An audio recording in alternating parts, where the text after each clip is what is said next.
Hukum sholat pakai sajadah. Sajadah merupakan perlengkapan yang biasa dipakai ketika seorang muslim melaksanakan ibadah sholat. Biasanya sajadah berupa sehelai kain tebal yang dipakai sebagai alas untuk bersujud. Namun tak semua orang yang sholat menggunakan sajadah. Ada pula yang melakukan sholat tanpa alas sehelai kain pun. Bagaimana ketentuan sebenarnya tentang alas untuk sholat ini?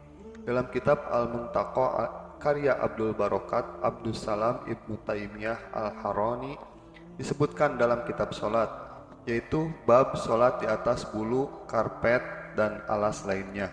Hadisnya dari Ibnu Abbas, ia berkata Nabi Shallallahu Alaihi Wasallam pernah sholat di atas permadani.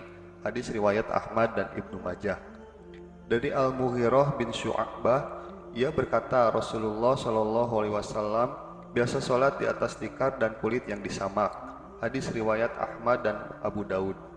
Dari Abu Sa'id, ia berkata bahwa beliau pernah menemui Rasulullah Shallallahu Alaihi Wasallam dan beliau katakan, aku melihat Rasulullah Shallallahu Alaihi Wasallam salat di atas tikar, beliau sujud di atasnya. Hadis riwayat Muslim.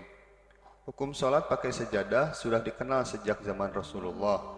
Berdasarkan hadis di atas dapat diketahui bahwa sajadah atau semacamnya sudah dikenal di masa Rasulullah Shallallahu Alaihi Wasallam. Berdasarkan hadis di atas juga dapat disimpulkan bahwa penggunaan sajadah itu diperbolehkan sebab Nabi sendiri pernah menggunakannya. Namun penggunaan sajadah ketika sholat itu sama sekali tidak menjadikan penggunaannya wajib. Jika ada anggapan sholat harus menggunakan sajadah, ini dikhawatirkan dapat menjadi suatu bid'ah. Syekh Utsman Al-Khamis menerangkan yang dimaksud bid'ah adalah jika berkeyakinan bahwa sholat mesti di atas sajadah dan dia mengharuskan seperti itu. Ini jelas bid'ah, namun yang tepat sujud di atas sajadah bukanlah bid'ah dan para ulama pun tidak menggolongkannya sebagai bid'ah.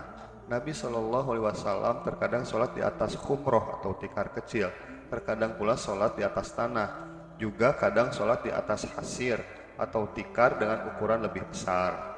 Beliau sholat di tempat mana saja yang mudah bagi beliau. Beliau tidak bersusah-susah diri dalam melaksanakan sholat. Kalau ada tikar di depan beliau, beliau tidak memindahkannya, lalu sholat di atas tanah. Begitu pula ketika ada permadani lainnya, beliau tidak memindahkannya dan sholat di atas tanah. Apa yang beliau peroleh, beliau sholat di situ.